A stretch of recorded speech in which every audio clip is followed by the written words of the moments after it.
In the second film of this series, the transonic range was described, in which the airflow round the aircraft is mixed, part subsonic, part supersonic. The dark green represents regions of subsonic flow, the light green supersonic. Shock waves are shown in red. This film is about the much more straightforward supersonic range, where the main flow everywhere is supersonic, shown as before in light green. To understand supersonic flight, it's necessary to examine the nature of supersonic airflow, which behaves more simply than subsonic. First, consider what happens when a single point is moving supersonically. Pressure waves sent out continuously at the speed of sound form a round cone, the Mach cone. The lines forming it are called Mach lines. The half angle of the cone is called the Mach angle, usually shown by the Greek letter mu. The size of this angle depends on the ratio of the point's forward speed to the speed of sound. That is, on the Mach number.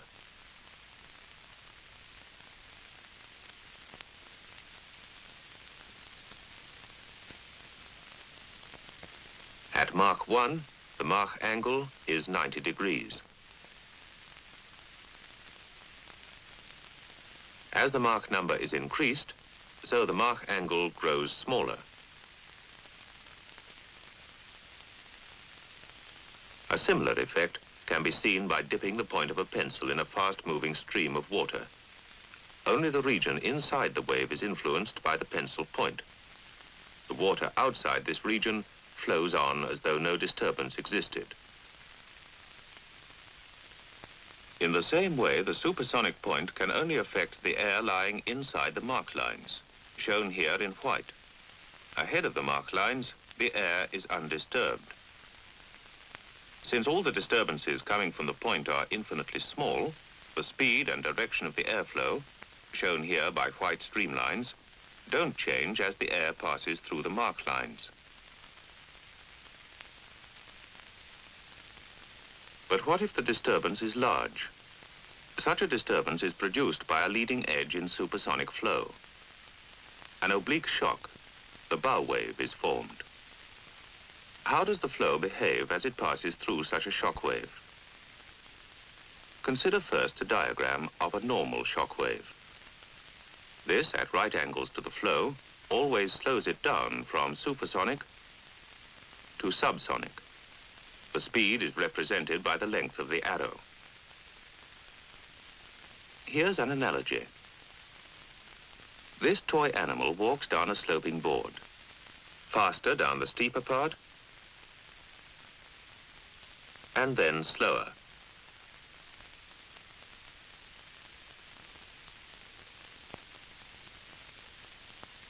Here's the same thing seen from directly above. Supersonic, subsonic.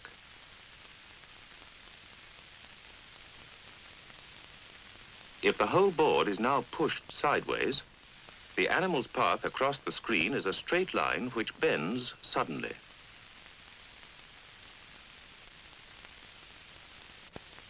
In just the same way, imagine a uniform sideways velocity superimposed on the airflow. This will not be affected by the shock wave and will be the same on both sides of it. The resultant airflow is now like this, exactly as it was for the animal. It's now supersonic past the shock wave, but slower than ahead of it.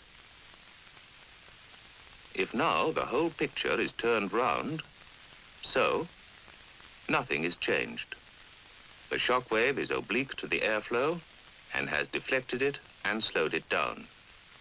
Pressure always increases when velocity is lower.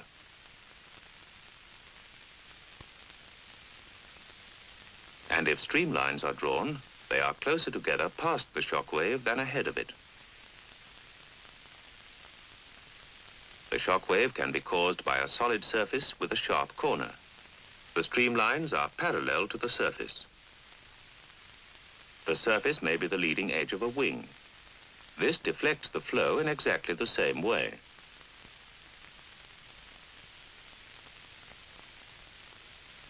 This supersonic wing section has another kind of sharp corner. Here, just the reverse happens. The streamlines move further apart, the speed increases, the pressure falls. After turning the corner, the streamlines are parallel to the new surface. This is called an expansion. How does it happen? Consider a streamline very close to the surface. The influence of the sharp corner will be felt along a mark line at the appropriate mark angle, just as the influence of the pencil point is confined to the region bounded by the mark lines. None of the streamlines will be affected until they reach this mark line. As soon as they pass it, they bend slightly and move further apart. The influence of the corner is at once felt along a new mark line, and the streamlines bend again, and so on. An expansion at a corner can be looked on as a series of tiny changes in direction, pressure, and speed. The expansion ends at the mark angle corresponding to the final speed and direction of the flow. So it is confined to a fan-shaped region between the first and last mark lines. Inside this region, pressure, direction, and speed change smoothly, unlike the shock wave case, where there's a sudden change in direction and pressure. But in both cases, supersonic flow wheels round to follow the new surface with little disturbance. Here it is obstructed and so slows down, whilst here it's been helped on its way, so it speeds up. Compare the behavior of subsonic flow round a similar corner, shown here in a smoke tunnel. The airflow slows down suddenly, and the pressure increases. The boundary layer separates and breaks down the streamline flow. So sharp corners like this are avoided on subsonic aircraft. Supersonic flow behaves much more smoothly and simply. Boundary layer separation is relatively unimportant. How do these facts about supersonic flow affect the design of actual aircraft? Here's a wing section which would give lift at supersonic speeds, a thin, flat plate. Here is the flow pattern. On the upper surface, the pressure is less than atmospheric, as there's an expansion at the leading edge and a shock wave at the trailing edge. On the lower surface, the opposite happens, and the pressure is greater than atmospheric.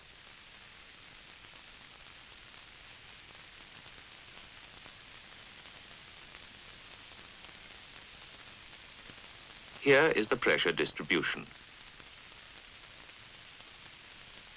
This area is a measure of the lift. The center of lift is at the midpoint of the wing. Unfortunately, a wing like this is not practical structurally.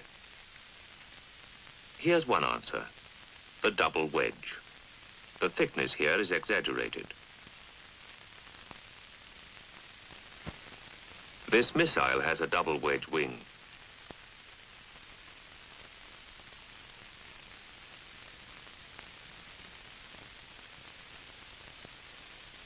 Here's an actual wind tunnel picture taken by Schlerin Photography at Mach 1.8.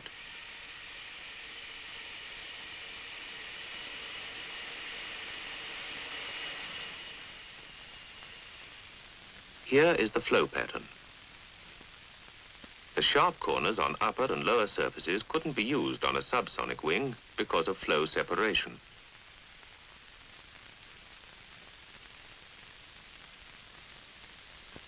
This is the pressure distribution. This area once more represents the lift, which again acts at the midpoint.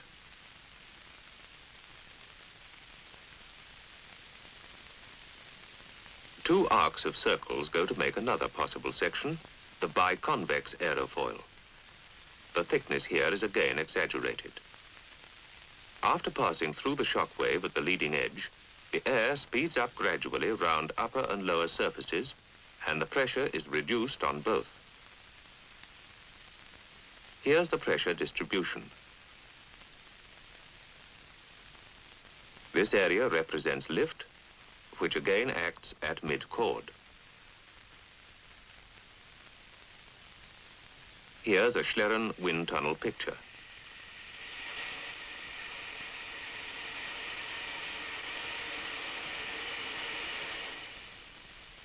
Both these aerofoils, double wedge and biconvex, combine the thinness and sharp leading edge needed for low supersonic wave drag with sufficient depth for structural strength. They apply only to straight wings without any sweepback. At a given angle of incidence, they both have the same lift coefficient. This is smaller at supersonic speeds than that of a subsonic aerofoil at subsonic speeds at the same incidence. At supersonic speeds, a high lift coefficient is not needed, as the speed is high enough to give the aircraft the lift it needs. But a low lift coefficient brings severe low-speed problems, high stalling and landing speeds. So very long runways and sometimes extra braking devices are needed for aircraft with these supersonic wing sections. Some missiles use straight wings without sweepback, with double wedge or biconvex sections. So do some supersonic aircraft. But as with subsonic and transonic flight, sweepback is very important in supersonic flight. Look again at the single point moving supersonically. The air is undisturbed everywhere ahead of the marked lines. But behind them, in the white area, the air is affected. Now suppose the point is in fact the wing route of this straight-winged supersonic aircraft. The air has no warning of the wing's approach. But what if we sweep the wing back until it lies within the white area? Now the air ahead is warned of the wing's approach. So, although the aircraft is flying at supersonic speed, the wing behaves as though it were subsonic. It can therefore have a subsonic section. Today, in fact, most supersonic aircraft are highly swept or deltas.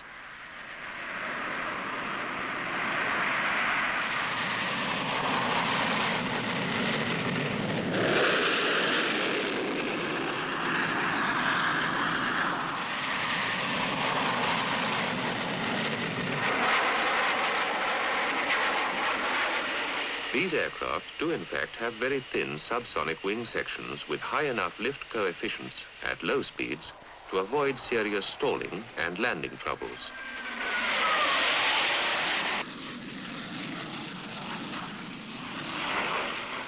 Although some of them are so fast that they still need extra braking devices when landing.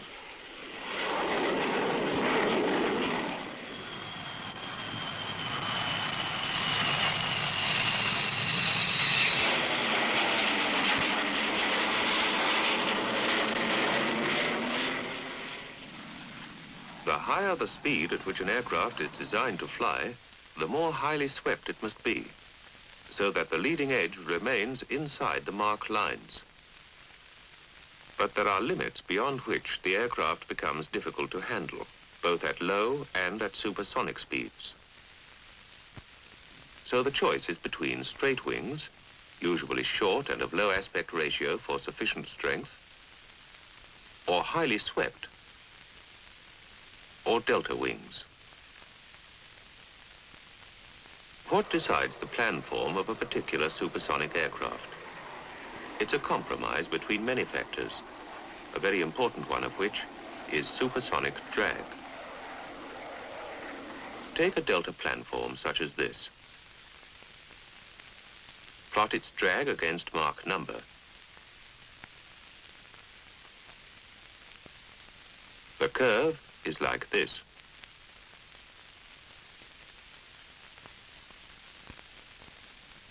A swept planform with the same amount of sweep will give this rather similar curve, while a straight wing, giving a similar landing speed, will give this quite different curve. The straight wing gives less drag at the higher Mach numbers than these particular swept or delta planforms. It looks as if below about Mach 2, the advantage for low drag lies with the swept shape.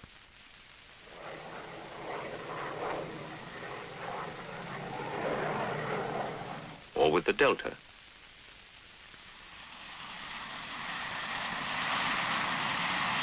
While above Mach 2, the straight wing planform seems at first sight to be better.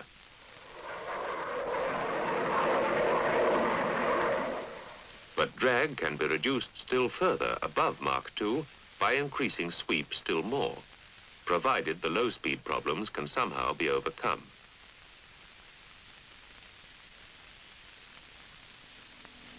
Here's one possible solution for the future. Vertical takeoff. Shapes like these may well be the supersonic airliners of the future.